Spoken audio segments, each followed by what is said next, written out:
Assalamualaikum warahmatullahi wabarakatuh. Anak-anak sekalian yang berbahagia, pada kesempatan pagi hari ini kita akan membahas soal-soal untuk persiapan ujian nasional. Baik, kita mulai untuk membahas dari soal nomor 1, babnya tentang protista.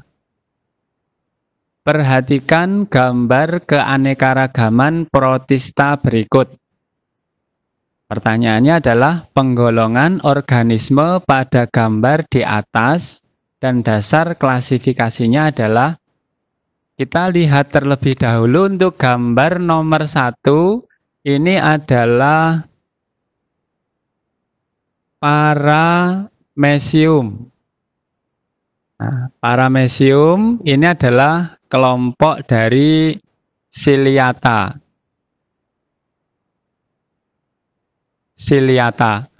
Nah, sedangkan untuk gambar nomor 2, ini adalah amuba.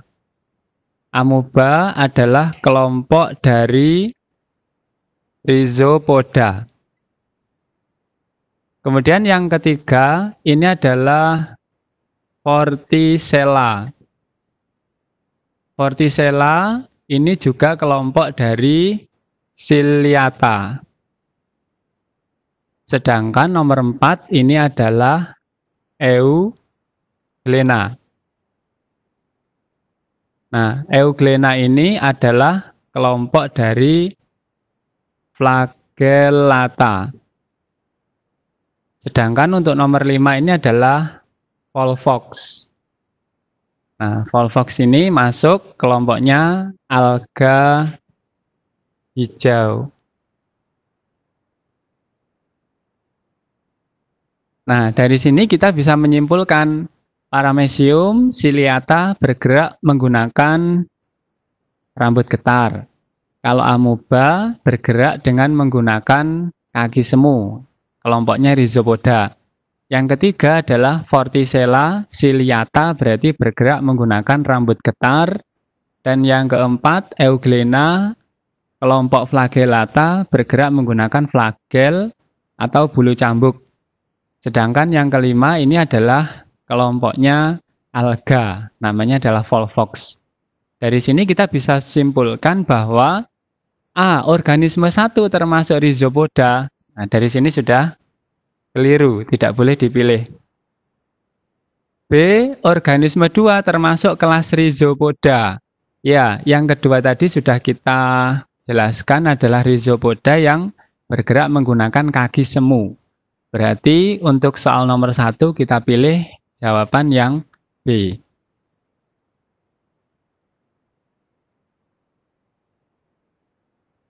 Lanjut ke soal nomor 2.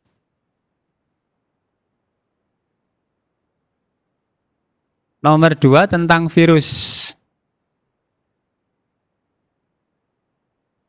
Novel coronavirus 2019 nCoV merupakan virus corona jenis baru yang pertama kali dilaporkan di Wuhan, Provinsi Hubei, China. Perhatikan pernyataan-pernyataan berikut. 1. 2019 nCoV yang sekarang terkenal dengan istilah COVID, Corona Virus Disease. Nah, 2019 nCoV dapat ditemukan pada banyak spesies hewan, seperti unta, sapi, kucing, dan kelelawar. Tetapi juga dapat menginfeksi manusia dan dikategorikan sebagai zoonosis. Zoonosis ini adalah virus-virus yang bisa menular dari hewan ke manusia. Jadi untuk pernyataan pertama ini benar.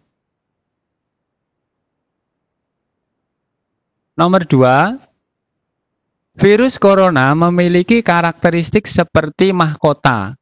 Corona sendiri artinya adalah mahkota, yang ditandai dengan spike protein di sekeliling permukaan virus sebagai reseptor yang memengaruhi infeksi pada manusia.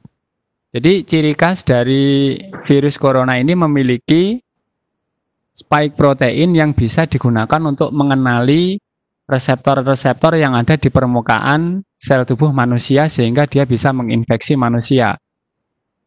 Jadi untuk pernyataan kedua juga benar. 3. 2019 nCoV merupakan virus corona hasil mutasi dari seluruh virus yang memiliki asam nukleat bertipe ssRNA atau single strand RNA. Nah, virus corona ini memiliki materi genetik berupa single strand RNA. Tetapi 2019 nCoV bukan merupakan virus yang merupakan hasil mutasi dari seluruh virus yang memiliki materi genetik ssRNA.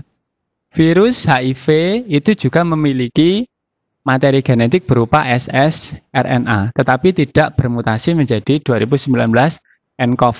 Sehingga nomor 3 ini tidak tepat.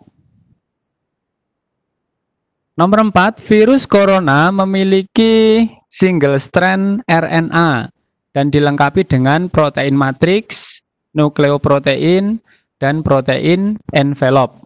Nah, ini nomor 4 juga benar.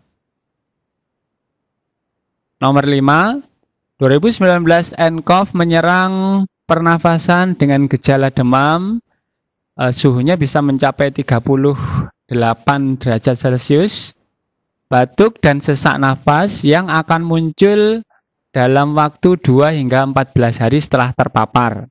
Nah, ini masa inkubasinya 2 sampai 14 hari. Ini juga benar. Nomor 6, virus corona dapat dilemahkan dengan cara pemberian antibiotik dalam kadar yang tepat. Nah, antibiotik ini untuk melawan bakteri, bukan untuk melawan virus. Virus bisa dilawan oleh sistem kekebalan tubuh kita, sehingga antibiotik tidak digunakan untuk melawan virus. Jadi untuk nomor 6 kurang tepat. Nomor 7, virus corona yang menular pada manusia adalah HCoV-229E, HCoV-NL63, HCoV-OC43, dan HCoV-HKU1. Sedangkan yang bisa menginfeksi hewan dan manusia adalah SARS-CoV, MERS-CoV, dan 2019 nCoV. Ini benar untuk pernyataan yang ketujuh. Kita lihat pertanyaannya. Pernyataan yang benar tentang virus corona ditunjukkan pada nomor, berarti yang benar nomor 1, 2, 4, 5, dan 7.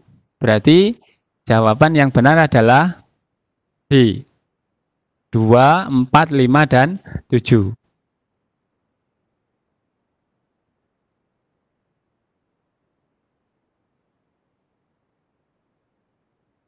Soal nomor 3.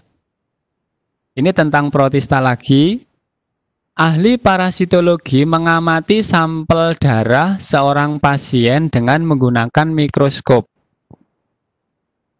Hasil pengamatan menunjukkan adanya makhluk hidup dengan bentuk sebagai berikut. Nah, makhluk hidup yang difokuskan di sini adalah makhluk hidup yang saya beri tanda lingkaran. Ini adalah Trypanosoma.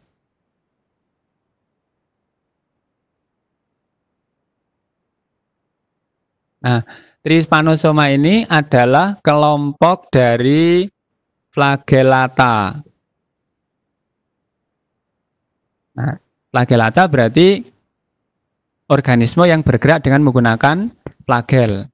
Trypanosoma ini bisa menyebabkan penyakit tidur yang dulu pernah terjadi wabahnya di Afrika, disebut dengan istilah African Sleeping Sickness. Nah, mikroorganisme tersebut dikelompokkan dalam kelas dan dasar pengelompokannya adalah A. Rhizopoda. Ini kurang tepat karena Trypanosoma adalah Flagellata. B. Ciliata juga kurang tepat.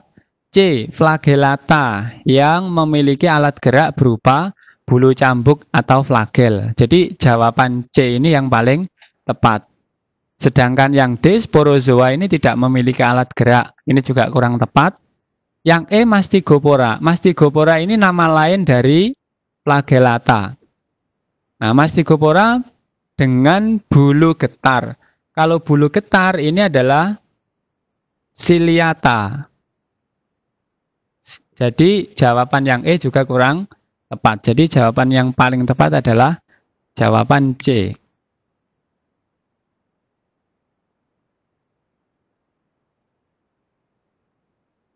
Soal nomor 4. Jaringan tumbuhan. Perhatikan gambar penampang melintang batang tumbuhan dikotil di bawah. Pernyataan yang tepat tentang nama, bagian penyusun anatomi, batang, dan fungsinya adalah, nah kalau kita lihat untuk gambar nomor 1 ini adalah epidermis. 1, epidermis.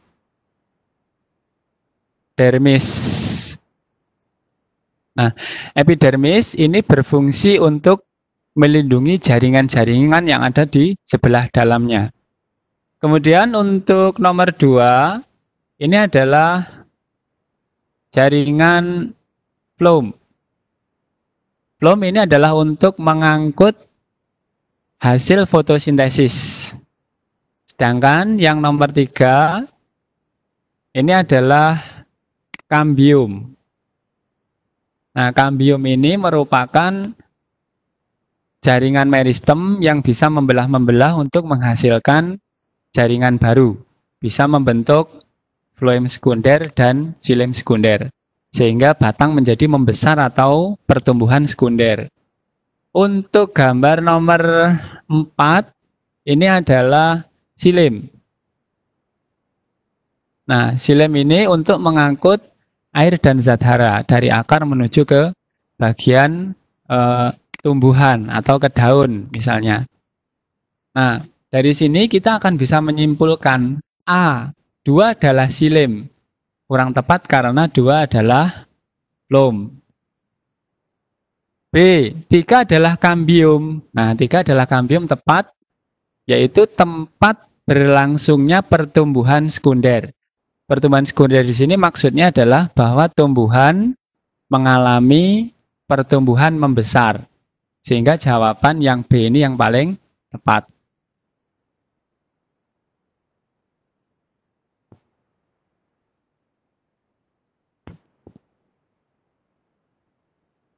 Oke, yang ingin untuk melakukan screenshot, silahkan di screenshot terlebih dahulu.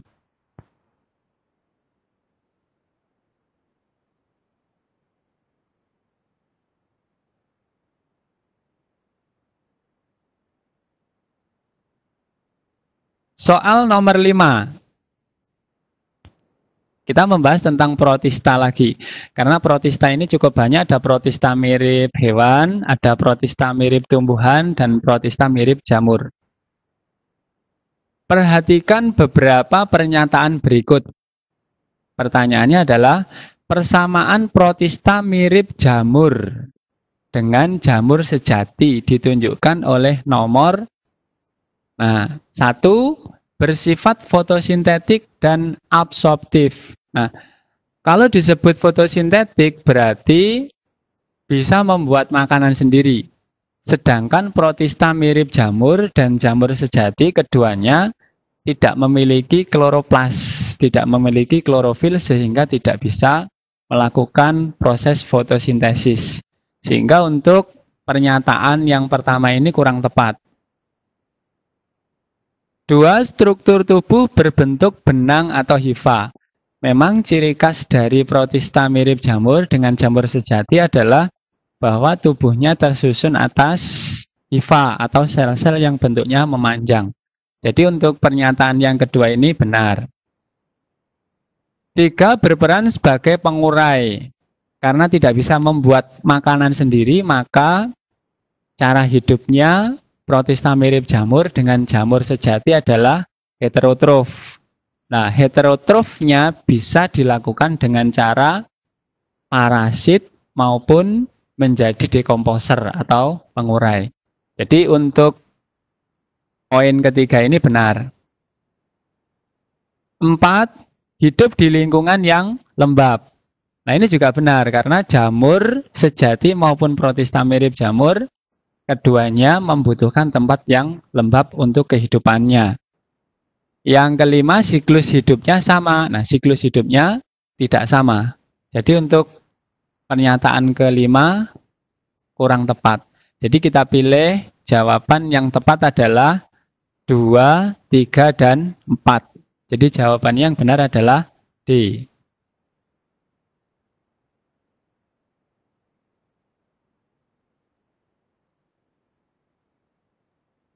Soal nomor 6. Plant Kingdom. Berikut adalah ciri-ciri tumbuhan yang merupakan ciri tumbuhan lumut atau bryophyta adalah, nah kalau kita bagi tumbuhan itu dibedakan menjadi 3. Yang pertama adalah bryophyte atau lumut, yang kedua adalah pteridophyte atau paku, dan yang ketiga adalah spermatophyte atau tumbuhan berbiji. Nah, tumbuhan berbiji dibedakan lagi menjadi angiospermae dan gymnospermae. Angiospermae adalah tumbuhan biji tertutup dan gymnospermae adalah tumbuhan biji terbuka. Nah, kita lihat untuk ciri-ciri tumbuhan lumut. 1, memiliki klorofil. Ini benar.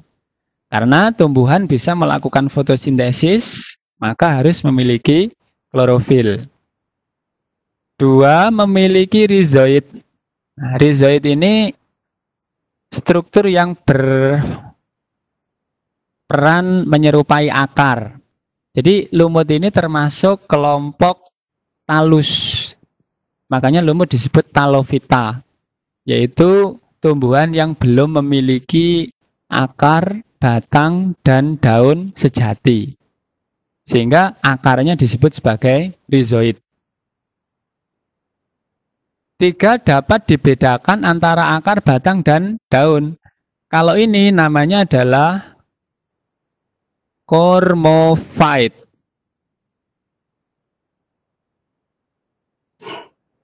Cormophyta itu tumbuhan yang sudah memiliki akar, batang, daun sejati. Sedangkan lumut tadi bersifat talus, berarti belum punya akar, batang, daun sejati. Jadi yang ketiga ini kurang tepat, tidak boleh dipilih. 4, organ tumbuhan berupa talus. Nah, ini benar. Yang kelima, gamet dihasilkan dari antheridium dan archegonium. Nah, antheridium ini penghasil gamet jantan atau sperma.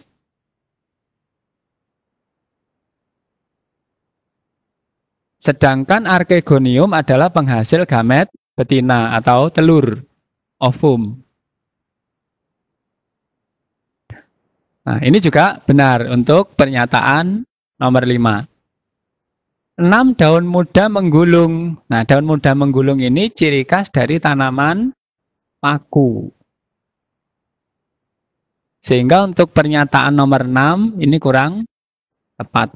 Sehingga yang tepat adalah 1, 2, 4, dan 5.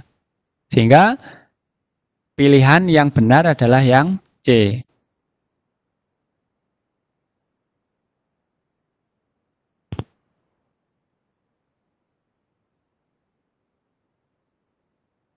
Soal nomor 7 tentang Kingdom Animalia.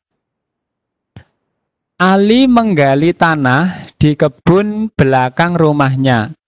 Pada saat menggali, Ali menemukan hewan dengan ciri-ciri sebagai berikut. 1, bentuk tubuh gilik memanjang. Berarti silindris dan bersegmen-segmen. Nah, kalau ada cacing yang bersegmen-segmen, nah nanti hewan itu ada vertebrata dan invertebrata. Kalau hewan dari kelompok cacing yang bersegmen-segmen itu berarti dari hewan kelompok Annelida. Kalau dari kelompok invertebrata yang lain yang bersegmen-segmen itu adalah Arthropoda. Kita lihat ciri yang lain. 2, warna tubuh merah keunguan. Kemudian yang ketiga, tidak memiliki kaki. Jadi kalau tidak memiliki kaki berarti tidak mungkin dari kelompoknya Arthropoda. Kalau Arthropoda mereka memiliki kaki. Berarti ini jelas dari kelompok cacing. Nah, cacing yang bersegmen-segmen tadi kita sebut sebagai Annelida. Annelida ada tiga kelompok. Yang pertama adalah Polychaeta, Polychaeta. Yang kedua adalah Oligochaeta.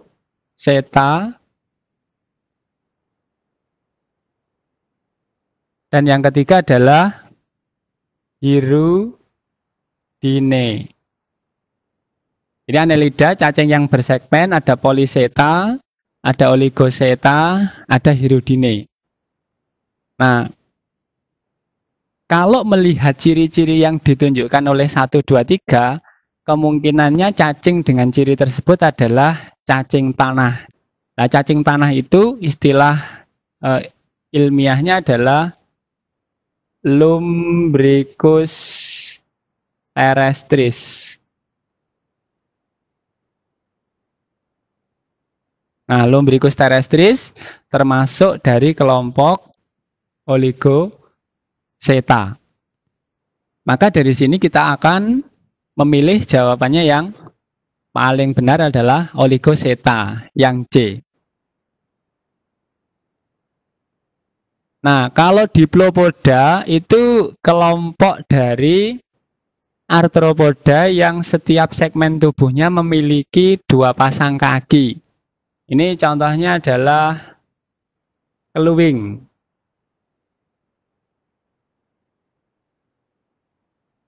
Kalau insekta, serangga, kita banyak tahu contohnya kupu-kupu, kemudian capung. Arachnida ini contohnya laba-laba. Nah, kalau Hirudine yang E itu adalah contohnya lintah dan pacet.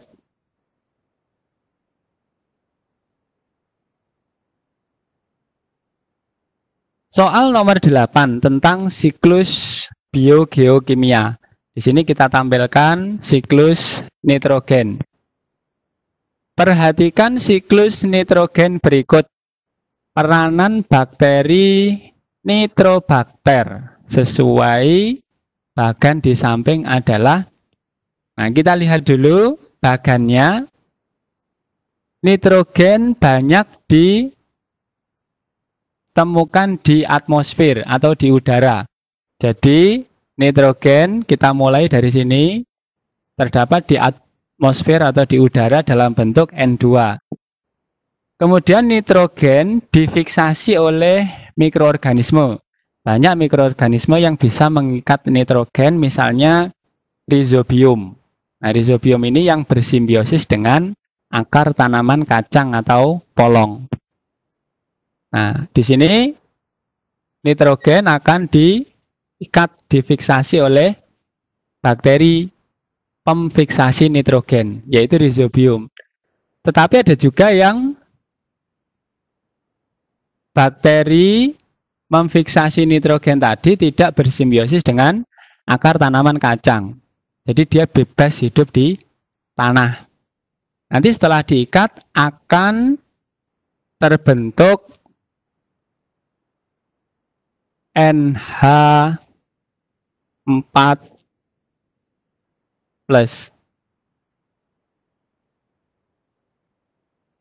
NH4+ atau amonium. Boleh juga amonia NH3. Nah, dengan adanya bakteri nitrifikasi,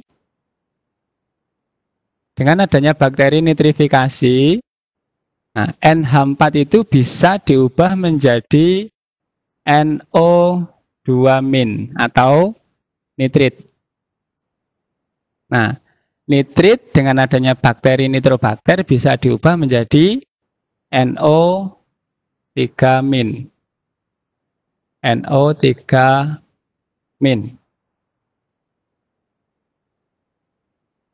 atau nitrat.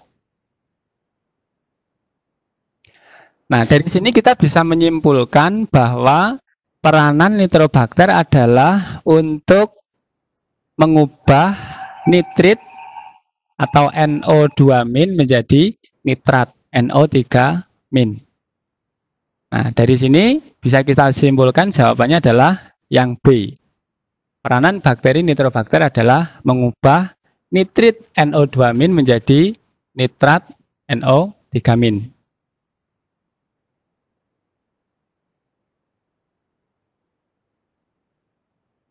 Lanjut ke soal nomor 9 tentang polusi. Aktivitas manusia yang umumnya tampak di daerah perkotaan adalah penggunaan kendaraan bermotor yang semakin meningkat. Kendaraan bermotor menghasilkan emisi gas hasil pembakaran bahan bakar fosil pada mesin. Emisi gas ini mengakibatkan meningkatnya suhu bumi dari masa ke masa. Berdasarkan fenomena tersebut, hubungan yang tepat antara penggunaan kendaraan bermotor dengan terjadinya pencemaran emisi hasil pembakaran bahan bakar fosil adalah dihasilkannya. Nah, bahan bakar fosil bila digunakan untuk kendaraan bermotor bisa menghasilkan gas berupa CO2. Nah, CO2 ini kalau membumbung ke atmosfer nanti bisa mengakibatkan efek rumah kaca. Nah, efek rumah kaca dalam jangka waktu yang lama bisa menimbulkan eh, global warming atau pemanasan global, sehingga efeknya suhu bumi jadi meningkat. Nah, selain efek dari suhu bumi yang semakin meningkat dalam jangka waktu yang lama karena suhu bumi meningkat, maka es di kutub bisa mencair sehingga permukaan laut menjadi semakin tinggi. Nah, kita lihat jawabannya dulu. Yang A, gas karbon dioksida yang menyebabkan asfiksi. Nah, asfiksi itu adalah gangguan pengangkutan oksigen oleh hemoglobin. Ini umumnya disebabkan radikal bebas seperti gas CO maupun HCN. CO karbon monoksida dan HCN asam sianida. Jadi jawabannya bukan yang A. B, gas karbon dioksida yang menyebabkan efek rumah kaca. Nah, ini jawabannya yang tepat. Yang C, CFC yang menyebabkan efek rumah kaca. Kalau CFC ini efeknya adalah terjadinya lubang ozon. Nah, CFC banyak kita temukan di pendingin seperti AC, kemudian refrigerator dan lain-lain yang bisa menyebabkan lubang ozon. Sehingga kalau ada lubang ozonnya semakin banyak, sinar ultraviolet yang menembus bumi juga semakin tinggi dan bisa berefek kanker kulit dalam jangka waktu lama. Yang D, gas karbon monoksida menyebabkan efek rumah kaca. Kalau karbon monoksida tadi CO menyebabkan asfiksi. Yang E, gas karbon monoksida yang menyebabkan asfiksi. Nah, kalau bahan bakar fosil tadi adalah menghasilkan gas karbon dioksida. Yang ini hubungannya dengan pemanasan suhu bumi atau efek rumah kaca. Jadi jawabannya yang tepat adalah yang B.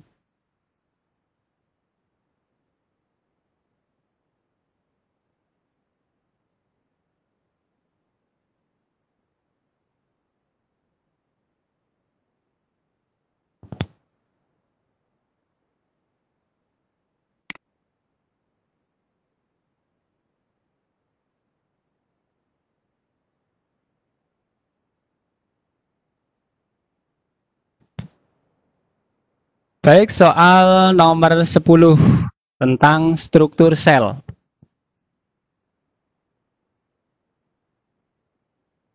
Perhatikan gambar berikut. Nah, kalau kita lihat gambar ini adalah gambar sel tumbuhan. Kenapa ini gambar sel tumbuhan? Satu, ciri khasnya sel tumbuhan punya dinding sel.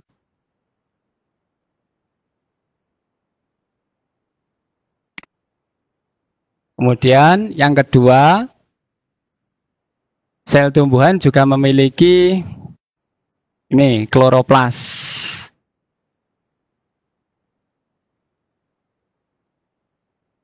Nah, struktur-struktur ini merupakan ciri khas dari sel tumbuhan. Ada satu lagi yaitu yang gede, ini adalah vakuola. Kita cek dulu struktur-struktur yang lain biar lebih komprehensif. Nah, ini adalah nukleus atau inti sel. Kemudian yang berwarna kuning ini adalah retikulum, endoplasma, posisi di dekat nukleus. Nah, kemudian ini mitokondria.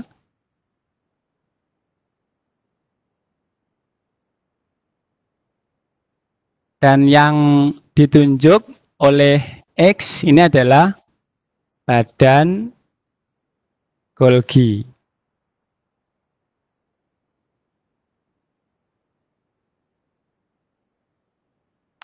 Proses yang terjadi di bagian X adalah, nah, badan Golgi itu fungsinya banyak, diantaranya adalah untuk membentuk lisosom misalnya.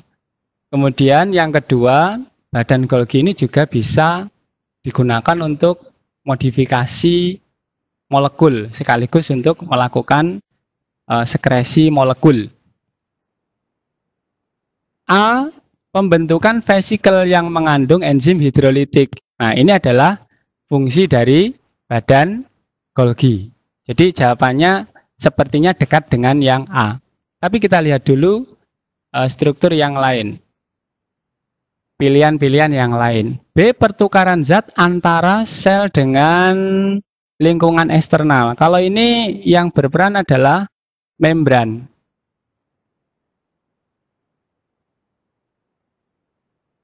Membran sel.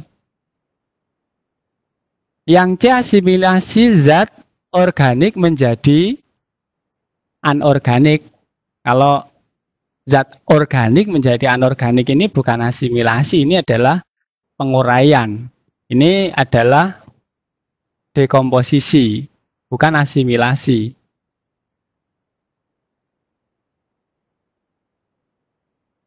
D. Penguraian senyawa kompleks menjadi senyawa sederhana secara aerob. Kalau ini peranannya adalah mitokondria.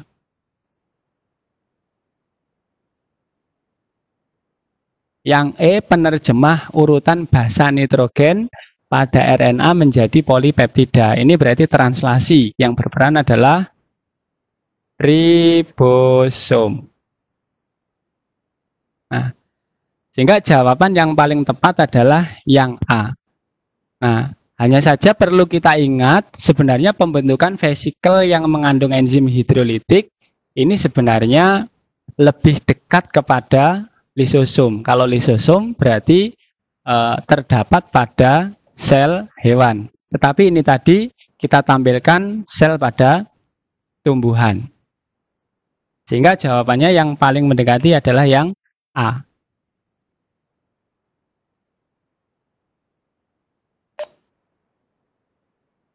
Soal nomor 11, konsep tentang osmosis.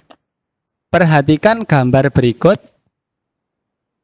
A adalah gambar sel hewan yang mengalami lisis atau pecah. Anggaplah ini adalah sel darah merah atau eritrosit. Nah, sel yang tampak pada gambar A mengalami hemolisis.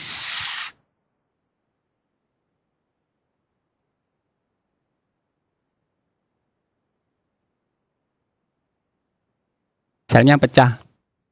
Sedangkan gambar B ini adalah sel tumbuhan. Kalau kita lihat ukuran selnya menggembung. Nah, ini kalau di sel tumbuhan kondisi macam ini disebut dengan istilah turgid.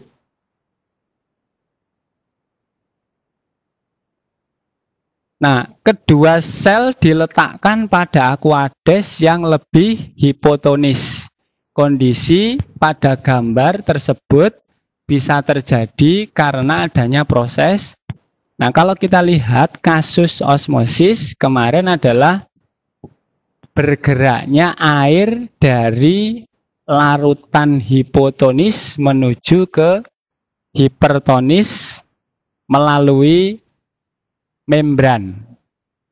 Nah, berarti kalau sel hewan dan sel tumbuhan ini diletakkan dalam larutan hipotonis, jadi kedua-duanya diletakkan pada larutan yang bersifat hipotonis, maka air yang berada di luar sel akan masuk ke dalam sel. Jadi air akan masuk ke dalam sel, baik sel hewan maupun sel tumbuhan. Nah, ketika air masuk ke dalam sel hewan, kita tahu bahwa sel hewan tidak memiliki dinding sel. Sehingga ketika air terus-menerus masuk dan elastisitas membrannya terbatas, maka selnya bisa mengalami lisis atau pecah. Makanya kondisi A ini disebut hemolisis. Berbeda kejadiannya dengan kasus B. Kalau kasus B, karena sel tumbuhan memiliki dinding sel, sehingga walaupun air masuk terus-menerus ke dalam sel, selnya tidak pecah, tetapi tekanan turgornya tinggi. Makanya kasus ini disebut dengan istilah turgid. Sehingga jawaban yang paling mendekati adalah kasus osmosis. Sehingga yang A, difusi, nggak boleh dipilih. Yang B, difusi, nggak boleh dipilih. Nah, yang E, kita lihat transport aktif. Ini juga tidak boleh dipilih karena osmosis itu transport pasif yang tidak memerlukan energi. Sehingga kemungkinannya C atau D. Kita lihat dulu yang C, osmosis, iya, karena perpindahan air dari aquades ke dalam sel. Nah, air dari aquades berpindah ke dalam sel. Kenapa kok berpindah ke dalam sel? Karena aquades bersifat hipotonis. Berarti jawaban C ini sepertinya benar, tapi kita lihat dulu yang D. Osmosis, kenapa? Karena perpindahan air dari sel ke aquades. Berarti kalau dari sel ke aquades, justru malah airnya keluar. Ini kurang tepat. Sehingga jawaban yang tepat adalah yang C.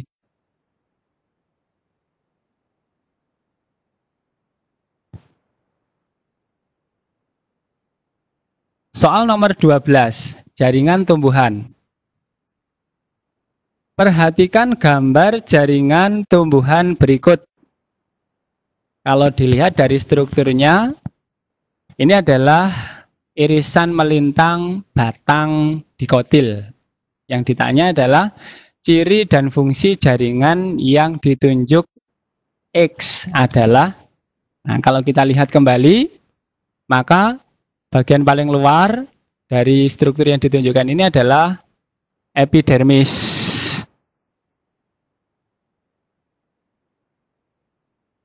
Kemudian di bawahnya berarti ini ada korteks. Korteks kemarin tersusun atas jaringan parenkim. Nah, X adalah floem. Kemudian yang saya tunjukkan ini, nah ini adalah kambium. Dan di dalamnya berarti ada xilem. Berarti X adalah floem. Floem tadi kita sepakati untuk mengangkut hasil fotosintesis dari daun ke seluruh bagian tumbuhan. Nah, A terdiri atas unsur sklereid dan serabut, fungsinya sebagai penyokong organ dewasa. Kalau dinyatakan sklereid dan serabut, ini jaringan sklerenkim, termasuk jaringan penguat. Jadi bukan jawaban yang tepat. Yang B terdapat unsur tapis. Tapis itu kelompoknya phloem ya. Sel pengiring, nah sel pengiring ini juga ditemukan pada phloem. Sel pengiring berfungsi untuk menyediakan nutrisi untuk jaringan phloem itu sendiri. Fungsinya mengangkut hasil fotosintesis ke seluruh bagian tumbuhan. Ini tepat, jawaban yang B.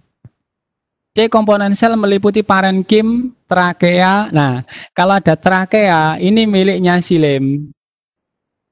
Xilem itu ada dua komponen penting yang perlu diketahui. Satu, trakea, dua, trakeid. Yang D, aktif membelah. Nah, kalau dikatakan aktif membelah, maka ini adalah jaringan meristem. Kalau aktif membelah adalah jaringan meristem. Berarti bukan yang D. Yang E, sel bersifat meristematik, jelas bukan. Oleh sebab itu, kita akan memilih jawaban yang paling tepat adalah jawaban yang B.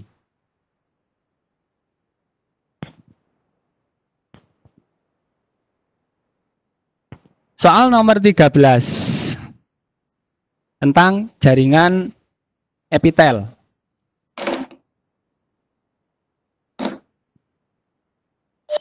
Nah, jaringan pada hewan kita bisa bedakan antara jaringan epitel, jaringan ikat, jaringan otot, dan jaringan saraf. Kita bahas jaringan epitel. Perhatikan gambar berbagai macam jaringan epitelium berikut. Nah, untuk nomor 1, ini kita lihat adalah jaringan epitel pipih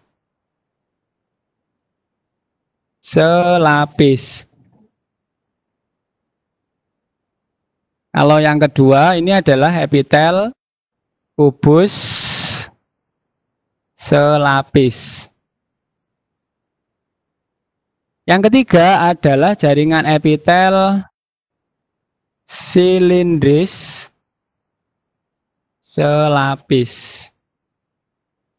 Yang keempat, jaringan epitel silindris berlapis semu. Seolah-olah berlapis, tapi sebenarnya tidak berlapis atau bersilia. Kalau nomor 5, ini adalah epitel pipih berlapis. Nah, kalau epitel pipih selapis untuk gambar nomor 1 bisa kita temukan misalnya di bagian tubuh yang digunakan untuk pertukaran gas. Misalnya di alveolus paru-paru, misalnya. Atau boleh juga ditemukan di kapiler darah. Itu untuk yang pipih selapis, kapiler darah. Nah, kalau yang nomor 2 kubus selapis bisa ditemukan di nefron, ginjal. Kalau silindris selapis di jonjot usus halus. Nah, untuk penyerapan sari-sari makanan. Kalau silindris berlapis semu atau bersilia, ini di saluran pernafasan misalnya trakea. Kalau pipih berlapis bisa kita temukan di rongga mulut ataupun di kulit, misalnya di kulit. Nah, jaringan epitelium yang terletak pada pembuluh darah dan rongga mulut berturut-turut adalah jaringan dengan nomor, nah tadi sudah kita sampaikan, yang di pembuluh darah seperti halnya di alveolus paru-paru adalah pipih selapis nomor 1, sedangkan di rongga mulut pipih berlapis nomor 5. Jadi jawabannya yang B.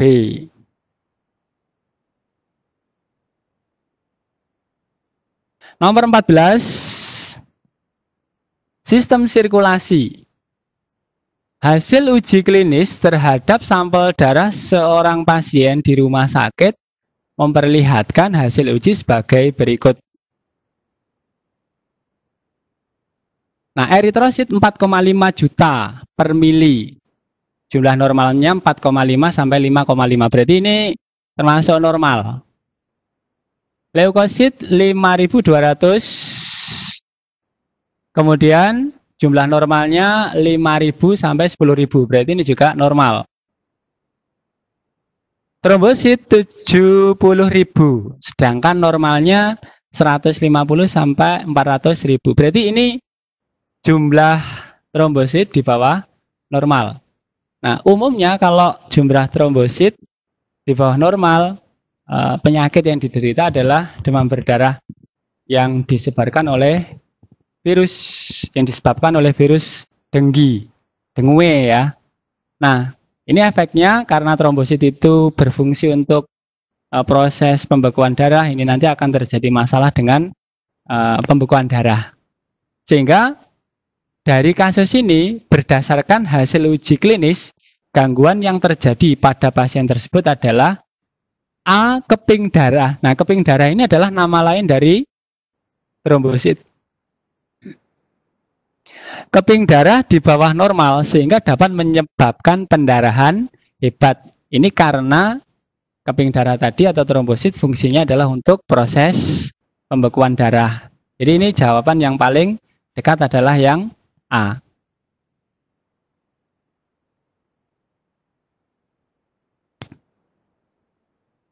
Soal nomor 15, sistem sirkulasi. Hasil uji klinis darah seorang pasien menunjukkan kadar LDL lebih dari 160 mg per dl. LDL ini kalau bahasa kita biasanya sebut dengan istilah kolesterol jahat yang bisa menyumbat pembuluh darah dan bisa menyebabkan aterosklerosis gitu. Nah, padahal LDL normalnya kurang dari 100. Ini 160 lebih. Berarti ini resiko terserang aterosklerosis. Dan kadar HDL itu high density lipoprotein. Itu kolesterol yang baik. Nah, kalau LDL tadi low density lipoprotein, kolesterol jahat. Kalau HDL adalah high density lipoprotein. Ini adalah kolesterol yang baik karena salah satu fungsinya HDL itu mengambil kembali LDL dari pembuluh darah untuk dibawa ke hati untuk diproses. HDL-nya kurang dari 30, normalnya lebih dari 60.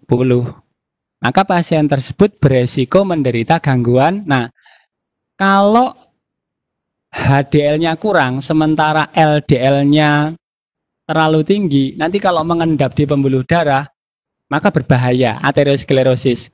Kalau mengendap di pembuluh darah otak bisa menyebabkan stroke. Kalau mengendap di pembuluh darah jantung, misalnya arteri koronaria bisa menyebabkan jantung koroner. Jadi berbahaya. Maka pasien tersebut beresiko menderita gangguan A. Jantung koroner karena ada potensi sumbatan lemak di arteri. Nah, ini sudah jawaban yang benar, yang A.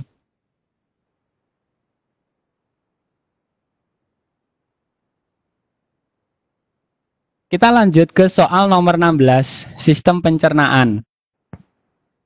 Ani mengalami gangguan kesehatan dengan gejala sebagai berikut. Pembengkakan pada pembuluh darah di rektum dan anus. Nah, ini kemungkinannya wazir. Yang sewaktu-waktu keluar dan pendarahan setiap selesai buang air besar. Berdasarkan gangguan tersebut, kemungkinan nama penyakit dan gangguan yang terjadi pada Ani adalah, nah, kalau ada benjolan yang sewaktu-waktu bisa keluar pada waktu buang air besar, kemungkinannya adalah hemoroid atau wazir. Kenapa? Karena konstipasi yang berkepanjangan. Konstipasi itu susah buang air besar. Jadi jawabannya yang paling tepat adalah yang E.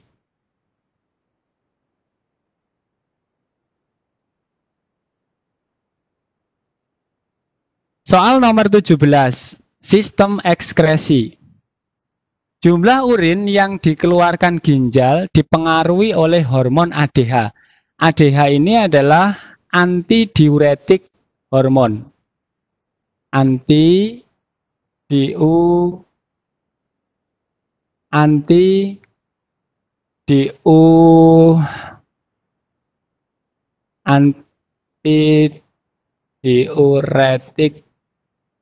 hormon.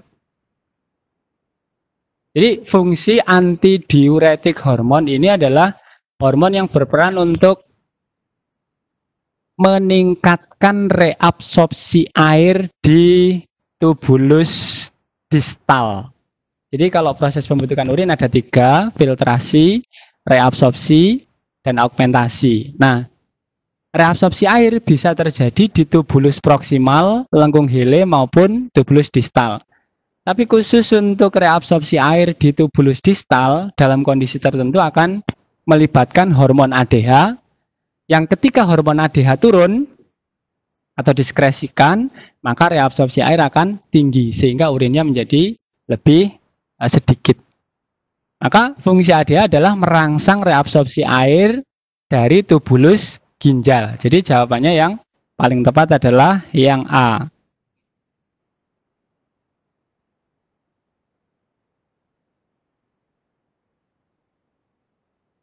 Nomor 18, sistem imun. Salah satu teknologi di bidang kesehatan yang bermanfaat untuk meningkatkan sistem imun adalah, nah, imun ini biasanya bisa kita bedakan menjadi 2. Ada imunitas aktif dan imunitas pasif. Nah, kalau aktif ada 2, aktif alami sama aktif induksi. Pasif juga ada 2, pasif alami dan pasif buatan. Lah, yang aktif induksi atau aktif buatan itu contohnya adalah vaksinasi. Jadi aktif kita bedakan menjadi 2 gini. Yang pertama ada aktif alami, yang kedua adalah induksi atau buatan. Nah, contoh yang induksi atau buatan adalah vaksinasi. Nah, vaksinasi itu adalah cara yang dilakukan untuk memasukkan bibit penyakit ya yang dilemahkan sehingga tubuh kita terpicu untuk menghasilkan antibodi, sehingga nanti kalau begitu bibit penyakit beneran datang, tubuh kita sudah siap dengan antibodinya gitu. Nah, mana yang benar? A, memasukkan antibodi dalam tubuh melalui proses imunisasi. Imunisasi ini yang dimasukkan adalah vaksinnya, bukan antibodinya ya. B, meningkatkan resistensi tubuh terhadap antibodi dengan makanan yang sehat, itu bukan vaksinasi. Yang C, menstimulasi tubuh untuk membentuk antigen dengan menyuntik antibodi, bukan. Harusnya menstimulasi tubuh untuk membentuk antibodi dengan menyuntik antigen. Jadi ini kebalik yang C konsepnya. D, menstimulasi antigen untuk merangsang pembentukan antibodi dengan cara vaksinasi. Jadi tubuh dimasukkan zat asing, bibit penyakit yang sudah dilemahkan. Nah, nanti tubuh kita akan terpicu untuk menghasilkan antibodi. Jadi yang benar adalah yang D. Kenapa yang E salah? Memberi kekebalan pasif dengan merangsang pembentukan antibodi dengan cara imunisasi. Nah, vaksinasi, imunisasi yang kita kenal ini tadi bukan kekebalan pasif, tapi kekebalan aktif.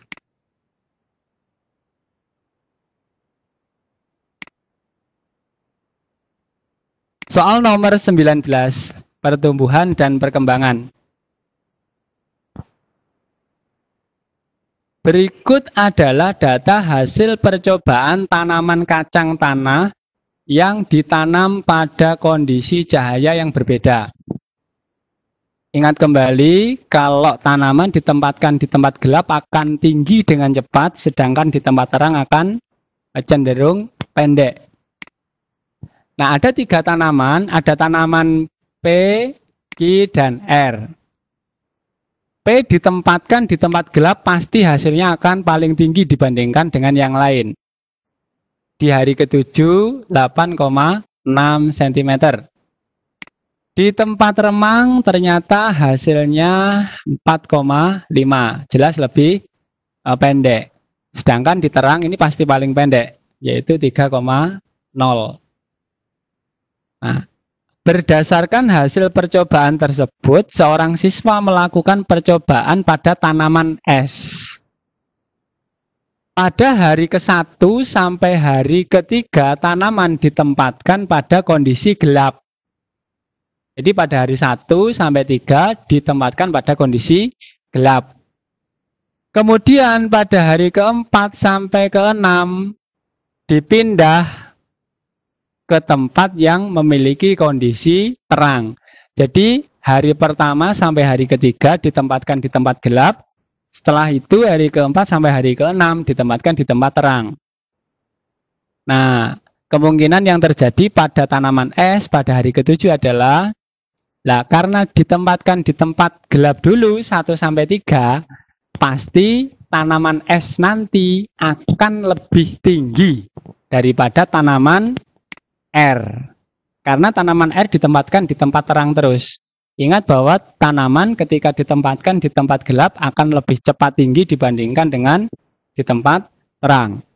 Pasti tanaman es karena ditempatkan di tempat gelap dulu akan lebih tinggi daripada tanaman yang ditempatkan di terang terus, yaitu tanaman R. A sama tinggi dengan tanaman P.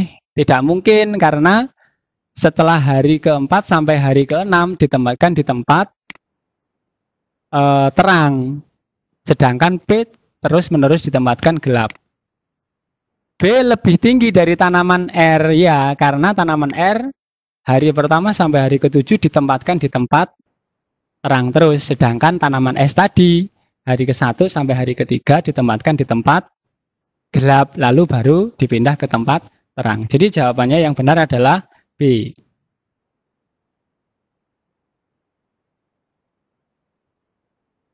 Nomor 20 tentang fermentasi. Perbedaan antara fermentasi alkohol dan fermentasi asam laktat adalah: A. Fermentasi alkohol tanpa melibatkan mikroorganisme. Fermentasi asam laktat memerlukan mikroorganisme. Ini malah terbalik. Kalau fermentasi alkohol ini menggunakan Saccharomyces atau ragi mikroorganismenya. Jadi malah fermentasi asam laktat ini yang tidak memerlukan mikroorganisme karena terjadi di sel otot yang kekurangan oksigen. Jadi A tidak boleh dipilih. B. Fermentasi alkohol tidak memerlukan NADH untuk proses reduksi. Fermentasi asam laktat memerlukan. Baik fermentasi alkohol maupun fermentasi asam laktat, dua-duanya memerlukan NADH untuk melakukan proses reduksi. Jadi yang B tidak boleh dipilih. C. Fermentasi alkohol memerlukan asam pirufat sebagai akseptor elektron terakhir. Fermentasi asam laktat memerlukan asetaldehid sebagai akseptor elektron terakhir. Justru malah fermentasi alkohol, akseptor elektron terakhirnya adalah asetaldehid. Sedangkan fermentasi asam laktat, akseptor elektron terakhirnya adalah asam pirufat. Jadi ini nggak boleh dipilih yang C. Yang D, hasil akhir fermentasi alkohol, molekul berkarbon 2. Iya, alkohol adalah molekul yang berkarbon 2, C2H5OH. Jadi benar itu. Sedangkan hasil fermentasi asam laktat, molekul berkarbon 3. Asam laktat memang berkarbon 3. Jadi ini D ini kandidat benar nih. Yang E, fermentasi alkohol tidak menghasilkan CO2. Fermentasi asam laktat menghasilkan CO2 terbalik. Malah fermentasi alkohol menghasilkan CO2. Fermentasi asam laktat tidak menghasilkan CO2. Jadi jawabannya yang D. 21. Fotosintesis. Pada peristiwa fotosintesis terjadi proses-proses sebagai berikut.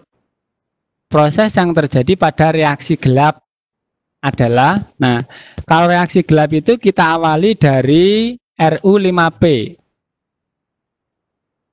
Ru5P nanti akan mengalami fosforilasi membentuk RuBP. RuBP itu akan digunakan sebagai fiksator CO2 untuk mengikat CO2, menghasilkan molekul 6C yang labil. Jadi akan menghasilkan molekul berkarbon 6 yang labil. Kemudian putus menjadi 2 molekul APG, asam fosfogliserat. Asam fosfogliserat mengalami fosforilasi membentuk 2 DPG di fosfogliserat. Nah, DPG ini akan mengalami reduksi menghasilkan PGAL, fosfogliseraldehid, lalu mengalami regenerasi menjadi Ru5P lagi. Lalu jadi RuBP lagi. Satu regenerasi ribulosa bifosfat dari APG. Ribulosa bifosfat adalah RuBP. Regenerasinya harusnya dari PGAL, bukan dari APG. Jadi untuk yang pertama ini salah. 2. Pembentukan ATP pada jalur siklik. Kalau ini bukan reaksi gelap, tapi reaksi terang. Jadi salah nomor 2. 3. Pembentukan fosfogliseraldehid PGAL. Ini. Jadi benar. 4. Regenerasi fiksator CO2. Fiksator CO2 itu adalah RuBP. Nah, regenerasinya dari siapa? Dari PGAL. Jadi ini benar. 5. Penambahan CO2 melalui proses fiksasi. Nah, di sini prosesnya fiksasi. Jadi ini benar. Reduksi fosfogliseraldehid menggunakan ATP. Nah, untuk reduksi itu bukan ATP, tapi menggunakan NADPH. Jadi yang ke-6 salah. Jadi yang benar adalah 3, 4, dan 5. Di situ yang ada adalah 3 dan 5. Berarti jawabannya yang D.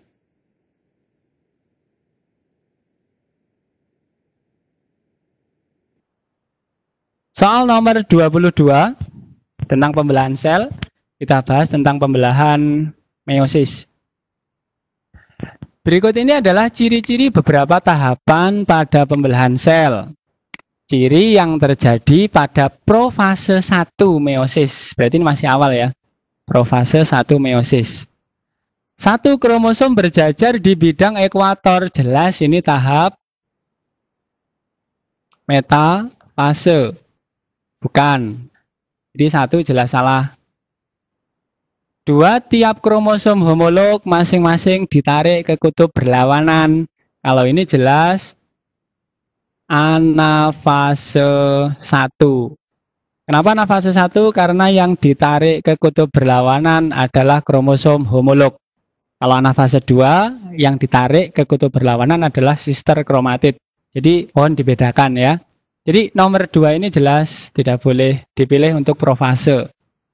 3. Kromatin menebal dan memendek menjadi kromatid. Ini ciri dari profase.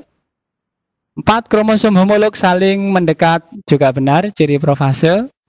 Terjadi reduksi jumlah kromosom. Reduksi jumlah kromosom itu pengurangan jumlah kromosom.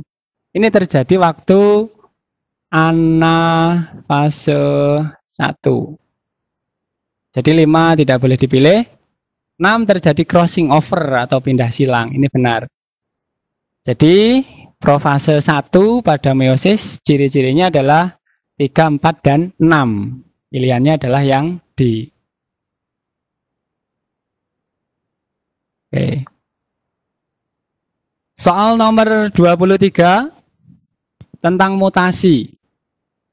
Perhatikan gambar peristiwa mutasi berikut. Ada kromosom dengan gen A, B, C, D, E, F. Kemudian di sini ada sentromer. Nah, kemudian ada GHI. Jadi di sini ada lengan panjangnya A sampai F, lengan pendeknya G sampai I. Kemudian ini kromosom yang normal. Kemudian kromosom mutannya setelah mengalami mutasi menjadi ABGFED-CHI. Berarti ini kasusnya kromosom normalnya putus. Kromosom normalnya putus. CHI berarti yang terakhir I. Ini ya. Berarti putusnya ini melibatkan dua lengan, yaitu lengan yang berada di sebelah kiri sentromer dan berada di sebelah kanan sentromer. Kemudian dia memutar. Nah, setelah memutar menghasilkan struktur ABG FED CHI. Nah, ini namanya inversi. Jadi urut-urutan gen dalam kromosom berubah, namanya inversi. Nah, ini melibatkan satu lengan atau dua lengan. Karena melibatkan dua lengan namanya inversi presentrik.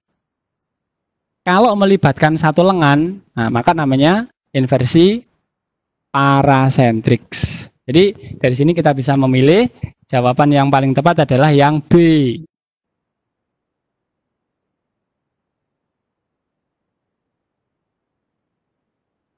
Soal nomor 24, evolusi. Menurut Weismann, perubahan sel tubuh karena pengaruh lingkungan tidak akan diwariskan ke generasi berikutnya. Manakah contoh paling tepat untuk teori tersebut? Nah, August Weismann ini melakukan percobaan dengan menggunakan tikus. Jadi ada tikus, ekornya dipotong kemudian dikawinkan. Apakah anaknya berekor pendek atau panjang? Ternyata anaknya tetap berekor panjang. Hingga generasi ke-21 dikawinkan, nah, tetap menghasilkan tikus yang ekornya panjang. Sehingga menurut hasil penelitian yang dilakukan August Weismann ini menyatakan bahwa sifat yang diperoleh dari lingkungan tidak diwariskan kepada anakannya. Nah, manakah contoh yang paling tepat untuk teori tersebut? A. Tikus berekor panjang yang ekornya dipotong tetap memiliki anak yang berekor panjang juga. Jadi anaknya tidak memiliki ekor yang pendek, tetap panjang. Jadi ini jawabannya yang A.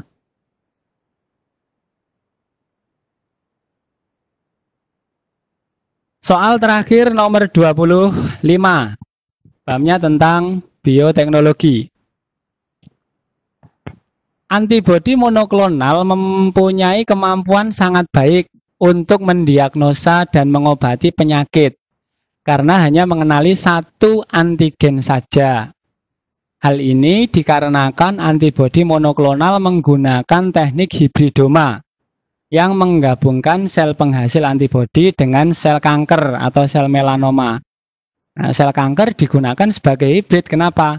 Nah, sifat sel kanker adalah bisa membelah dengan sangat cepat, kemudian bisa membelah di luar tubuh.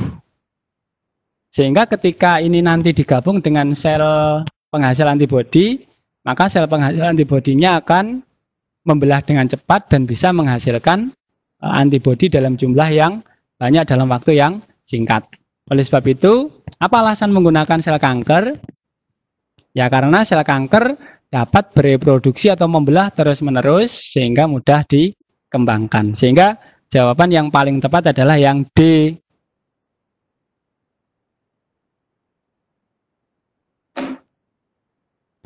Baik anak-anak sekalian, demikian pembahasan untuk video conference biologi pagi ini. Mudah-mudahan bermanfaat.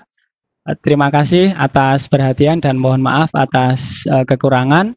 sebelum kita akhiri, mungkin ada anak-anak yang ingin mengajukan pertanyaan, satu pertanyaan ya, sehingga nanti waktunya lebih efisien karena hari ini hari Jumat ya. Dipersilahkan.